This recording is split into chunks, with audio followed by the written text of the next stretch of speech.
Yeah. Do I need to stand in a certain spot? You're pretty good. Okay. Because I'm not a stand in one spot usually. I'm not either when I. Oh my gosh.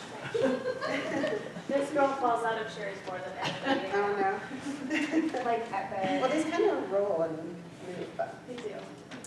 Well, thanks for having me. I'm Amy, and I'm with the Department of Workforce Services, Utah State Office of Rehabilitation, which is, most people know us as Voc Rehab, but I don't know if you guys have heard of Voc Rehab before. Are you all parents or professionals, or what is your? Both. Okay, great. Yes, both. Some of you are both. Okay. Yeah. How old are your children? Mine are old. 21 and 8 and That's not that old. I have a 17-year-old. no way. And a 12-year-old. But how old are yours? I have 2 healthy children that are 6 and 3, and I have Okay. 2 older children that have spinal muscular. Okay. And how old are they? They're past away. Oh, okay. So would be 12. So older. Okay, great. And then you have little guys. Well, we're here to say, I'm going to talk about work. And so the reason I ask that is I want to make this meaningful for you guys and kind of share information about our services. But certainly, we don't have to go with my slides. We can kind of have an informal discussion too if you have different curiosities about what we do. But I'll stick to the slides for now. And then if you have questions, we can kind of take the conversation wherever is meaningful to you. And I forgot my clicker, so I'll just stand here for a minute. So our agency is have you heard of us, or do you know kind of what we do? Some yes, some no. Okay, so we're a state agency that's under the Department of Workforce Services now. We used to be under the Department of Education, but in 2016 they moved us out from, the legislature voted to move us out from Ed and under Workforce Services. So we're now a division of Workforce, which is great because they're also a work agency, so we can have access to some of the same employers and can partner well with them that way. Even though we're a state agency, we're mostly federally funded, and so every state in the country will have a vocational rehabilitation agency. They might just be housed in a different place, and sometimes they have different, well, they will have different policies, but we all follow the same federal rules, so there's some similarities too. But so our mission is on the board, but it's to assist and empower eligible individuals with disabilities achieve and maintain meaningful employment. So our mission is to help people with disabilities access competitive integrated employment and receive the support they need to be able to work in the community. So it's kind of our mission. Any questions on that so far? Okay.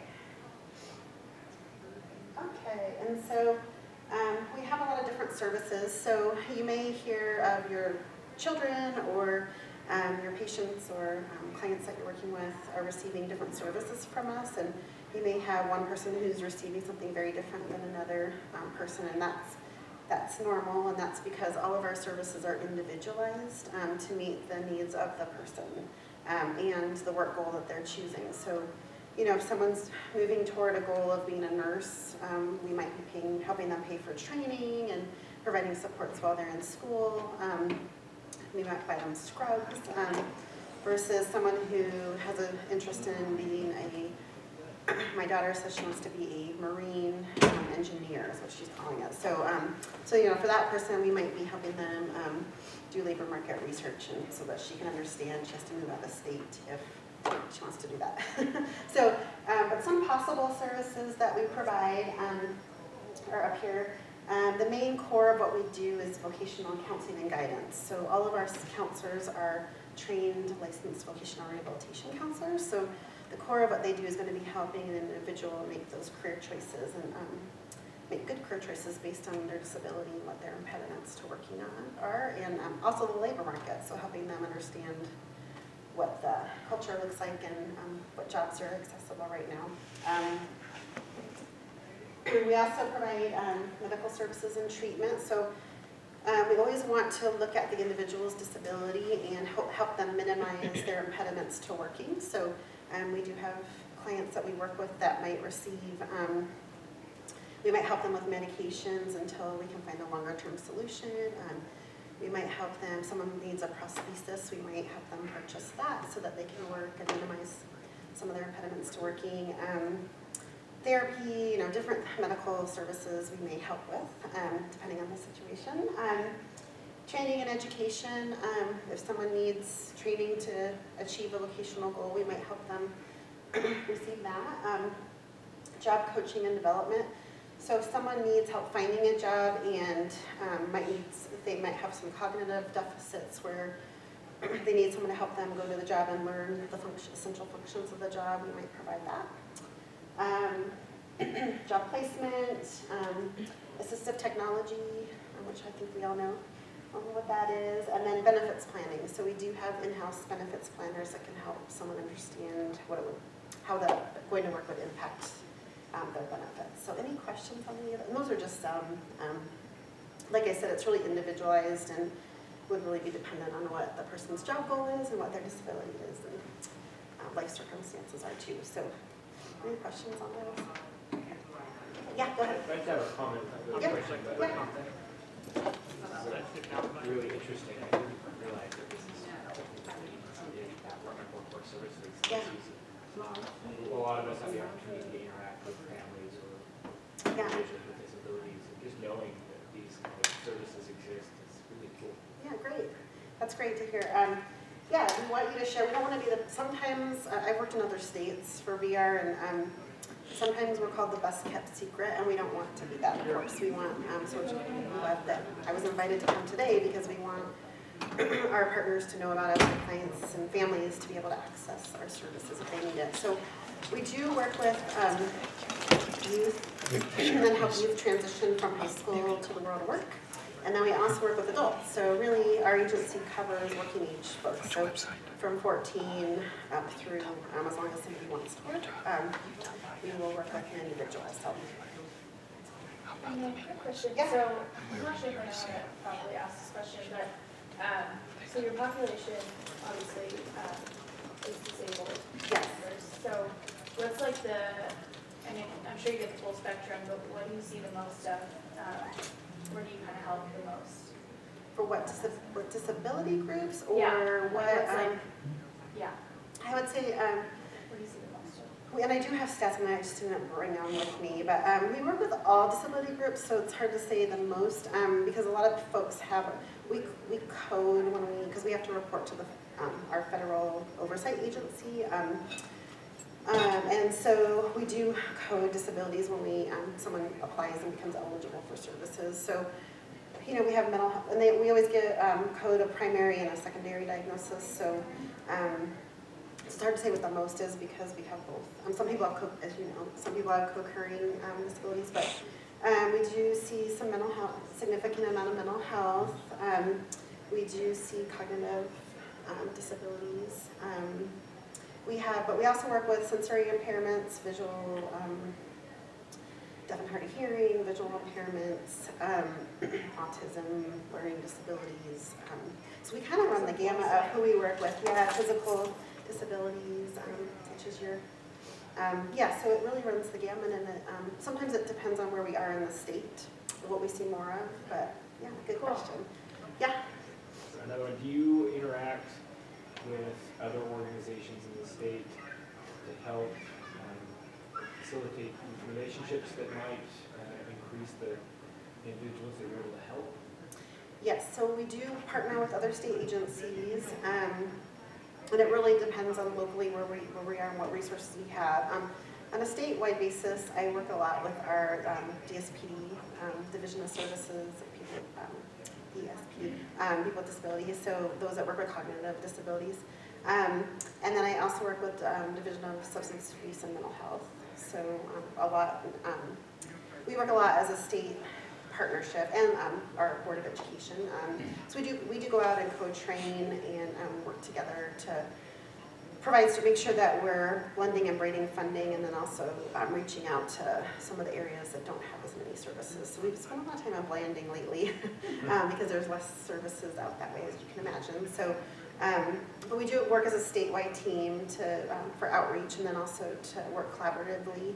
And then our local levels partner a lot with different, so, with clinics, so like the autism clinic, for example, has a liaison that one of our counselors goes in and works with them. All of our schools across Utah have a VR counselor liaison. Some of our treatment centers do, so it really just depends on where we are. And we certainly, if you represent a clinic or a agency that could benefit from having a liaison, we'd be happy to connect later, and we can connect you with one of our local offices to do that. Yeah? I don't know if you commented later, but how do you apply for, I guess, these services? Yeah, I'll show you that. Yeah, Okay. yeah, we'll get into, and if we don't, just remind me. Yes, and so some examples of our, so did that answer everyone's question? Okay, great.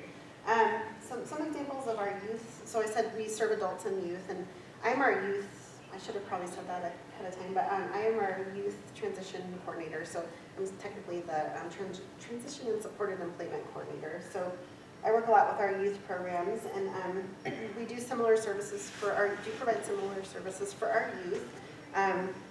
But how it looks a little different with our youth is we go into the high schools and work with students as they're exiting school so that hopefully they can access paid, competitive, integrated jobs before they leave high school. So that's kind of our goal. So some of the services look similar, but our staff do attend IUP and 504 planning meetings. They help with job readiness prep. Sometimes they do classes in the schools with a teacher to talk about job readiness, life skills training, and then something called pre-employment transition services. And so I do have information about that too today. So hopefully you guys can share that with any of your families that you encounter. In a nutshell, our law changed a couple years ago, and it really said that our agencies, so nationally, we're going to be providing pre-employment skills to students with disabilities. So the law said that we had to designate a small portion, 15% of our federal grant, to provide these specific services to students. And so nationally, everyone's trying to figure out how to make that happen, and it's very exciting. So in Utah, we provide these services in a couple different ways. But what I wanted you to know about was our contracts. And so we did contract with 10 different entities throughout Utah to be able to provide these services. And so they're free to students with disabilities. So a student has to be aged 14 to 21. They have to be a student enrolled in an educational institution. So it could be a high school, a post-high, homeschool even. They could be with a JJS. Enrolled in school there, or in college, so like a vocational training or college setting. So I have information, and I have them on the back table, but these are our little flyers that we developed to educate the community about these services. They don't have to be an eligible student of ours to be able to participate, so you can send anyone, any families, or if you have a child that's interested. So this just kind of gives them background on what the services are, and then this has a map on the middle with where our contracts are, and then another description on this side. And then on the back it talks about how to apply for our services if the person is interested in applying for full services. So I'll pass those out before you guys leave, or you can grab some on that counter over there. So I wanted everyone to know about these just because you can send anyone that's interested. So some of the things that they're doing are, so here's our definition of student.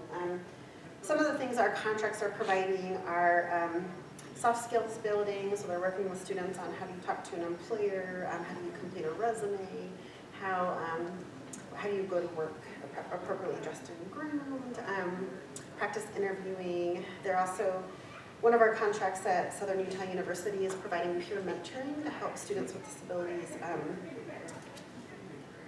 basically study skills and how do they organize their time, and how do they organize themselves so that they stay in school and are effective students. So they have a really great example of where a situation where one of their students was really overwhelmed with being in college, and her great GPA was going down, and she was in jeopardy of dropping out of school.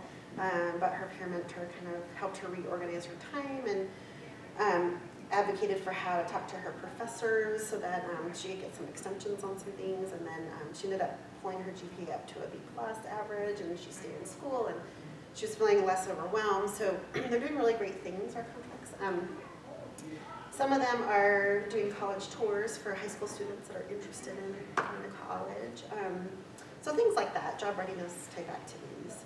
It's really kind of fun, and it's good for our students. So I always say that my able-bodied child who's 17 needs to go, because he asked me the other day how many college majors there was, because he thought there was 4. And I'm like, oh man, I'm not doing this with my own child. So anyway, hopefully you can help people access those services we have. Yeah, go ahead. So what about individuals who maybe aren't enrolled in an educational system? Like Yes. they're homeschooled, or is that something that they are excluded from this opportunity? Nope, so if a student is homeschooled, so they have to be a student, but if they're homeschooled, that would count. So we would just get, or if they're, there's the virtual academies too, those would count too.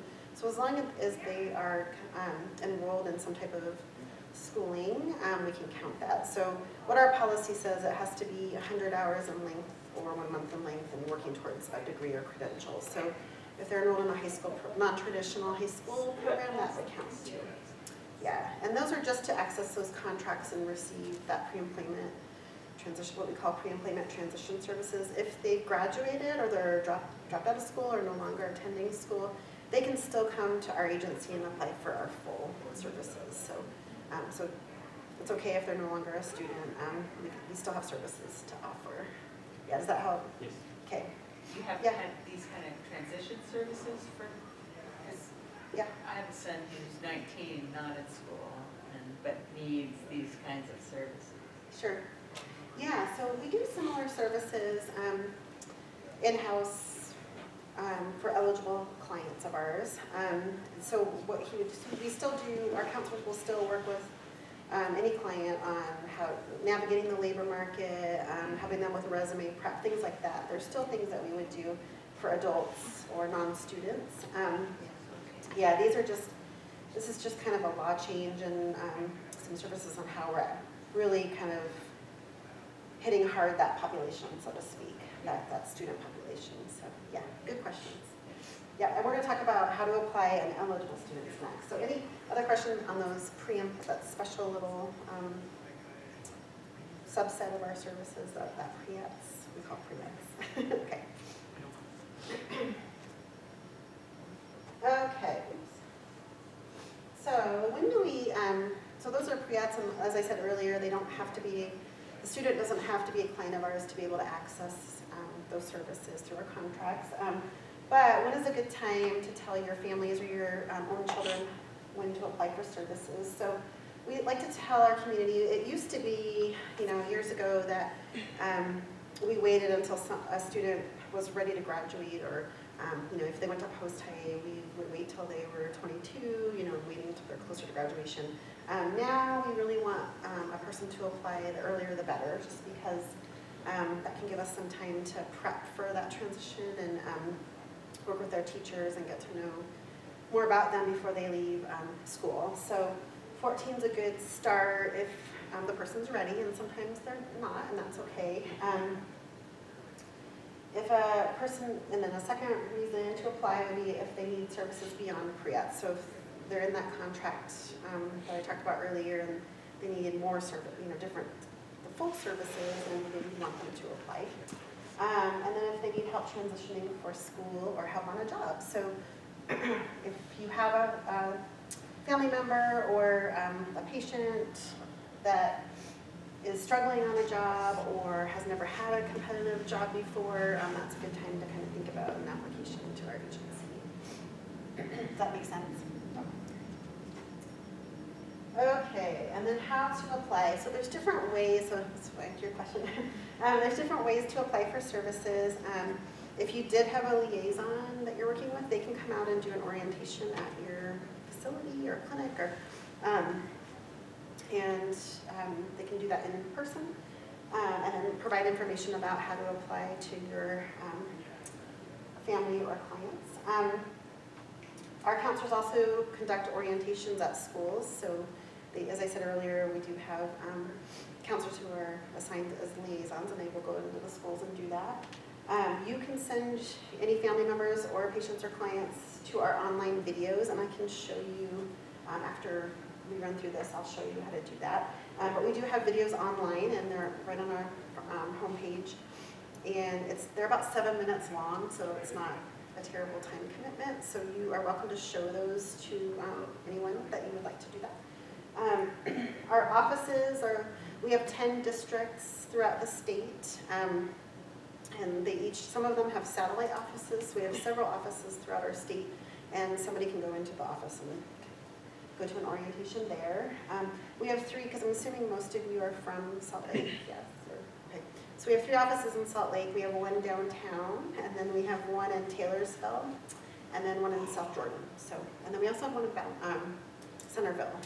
So if you do have some folks that live a little bit more up north, so they can go into those offices and go to an orientation. And then they can also access our application online, and I'll show you how to do that also. So basically they go through an orientation, and then they'll submit a paper application, and then they'll meet with a counselor, and the counselor will go through their application and make sure that we have all the information that we need on the application. So that's kind of the application process. Yeah? Can they bring application to you and have you guys help them fill it out Yes. as well? That's a great question. Yes, they can bring an application to us, and we are happy to help them fill that out. And it's a good idea to tell us that they need that, just so our counselors are prepared for extra time during that interview. So we do what's called an informational interview, where they'll go through the application and make sure that they have everything that they need to do the next step, which is our eligibility. Good questions.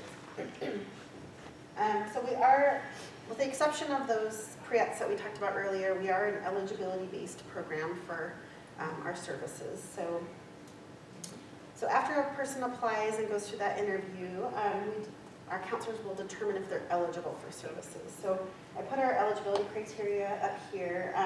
So they're really looking to see, does the person have a disability? So we would ask for confirmation of their disability. Usually that's through medical records or therapy notes, that way. And then they look to see, number 2, does the disability result in impediments to working? So how does their disability impact their ability to work? So that's where it's really great to encourage folks to tell us as much as they can about their situation, so that we can make that accurate eligibility determination. Then we look to see, do they require services, and can they benefit from services? So those 2 are a little bit less time commitment involved, I guess I could say. Yeah, so that's the eligibility process. Our counselors are the ones that will make those determinations. And as I said earlier, we work with all types of disability groups that way. So there's a caveat. If a person receives SSI or SSDI, so they have benefits because of their disability, they're what's called presumed eligible, because they've already gone through an eligibility process to get those. As those of you who have worked with people to do that, you know that they've already been through an eligibility process to do that. So we would just want confirmation of their benefits. So any questions about eligibility? It's helpful if you're working with someone, or you have a family member, if you help them access those records for us. It kind of helps us expedite the eligibility process. Yeah, go ahead. Go ahead. What helps Yeah. you expedite? Just having medical records or any confirmation of a disability will help us. Then we don't have to request them and wait for that time to get them back. But sometimes folks don't have those readily available, and we will pay to get them. Sometimes we get charged to get the records, and we're okay paying for the records. If someone does not have confirmation of their disability and needs a medical evaluation, or we will pay for that to help them get confirmation of their disability. So sometimes they need a psychological evaluation or a medical evaluation. It's been a while maybe, or they don't have access to it anymore. We can do that. Yeah. And we pay for it too, so, yeah, good questions. Any other questions? Yeah, I've answered mine. I answered it. I just wondered about individuals that maybe don't have a diagnosis, so they've not been seen clinically for anything. Yeah. But could perhaps benefit from a visit from this one. Yeah, send them if they don't have confirmation, but they're suspecting something's going on, we can certainly do that. And is there kind of like a cutoff? So if medical records say were before 2010, would you guys accept those? Or do you need kind of like a up-to-date medical record? That's a great question. It really depends on what their disability is. If it's something that doesn't change, they will typically use an older diagnosis. But if it's something that maybe warrants updating it, the records, then we would work with them to get that. So it's really case specific. Yeah, good question. Yep. We do have what's called a 60-day, in our federal law, it says that we have up to 60 days to make a determination. But we don't want it to take that long, so any information that they have, or any way we can expedite it, we try to do that. So we're averaging a lot less right now, but that's what our law says. So after a person is eligible for services, we would work with them to start writing a plan for employment. So any services that we provide will be in a plan that the counselor and the client will sign. And as I said earlier, all of our services are individualized. So the plan will be updated as things change. So it's a working document, but we will describe everything that's in there. That any service that we're going to provide will be described in the plan, so that we can ensure that we're all on the same page.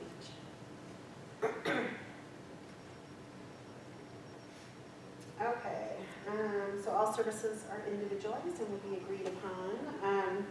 And then, like I said earlier, our services depend on what the individual needs, but our counselors really look at what's necessary and appropriate to help someone get to work. So, as I said earlier, you would not have a vocational goal as a nurse and us buying like tools for something. So everything's kind of geared towards helping them reach that vocational goal. And goals can change as they do, especially with a 14-year-old. I know with my own kids, they're changing constantly. So we do see goals change, and that's okay. We will make amendments to the plan as needed. So. Okay, and then we're meant to be a short-term agency, and short-term is really a relative term because we do have, especially if someone applies at 14, we'll be with them for a while. But we're not meant to be lifelong like DSPD is. So eventually we'll close a case, and that's when someone's stable on a job. So once our clients are working and everything's going great on their job and we've determined that they're stable, we'll start a case closure process at that time. We do have individuals that we work with that might need longer term supports, and that's okay. We work with as you asked a great question earlier about working with partners. We do work with Division of Services, People with Disabilities, and DSAMH, the Mental Health Agency, too. If someone needs long-term supports, we will transfer a client to them at that point for funding. So I call it passing the baton, but for example, if we had someone with a cognitive deficit that might need job coaching long-term to be able to work independently with support, we can do that. We just work with DSPD at that time to transfer the baton, so to speak, so that they're funding that support long-term. So that makes sense. And we work with our mental health agency to do that too. So if you have people that you're working with or family members that need long-term support, don't think that they can't benefit from our services. We just might need to work with our partners to do that. So, and we have been very successful working with our partners. So any questions on that? Okay, and a person can always reapply for services. If we do close the case and they need us later down the road, they can always come back and reapply. Okay, and then I brought some resources for us, as I said earlier. So I'll go grab them just because we do have time. I have earbuds if anyone wants these, but if anybody wants just start with you guys and you pass this, and we'll start the other way. Does anybody want the copy of the PowerPoint? Hard copy? No? Yeah. I should have probably given them to you before we started, but, yeah, Thanks so much. you're welcome. Do you want one too? Sure. Okay, we won't waste paper. So these, I just brought a copy of the PowerPoint. Did you guys want one? Yeah. And then, sure.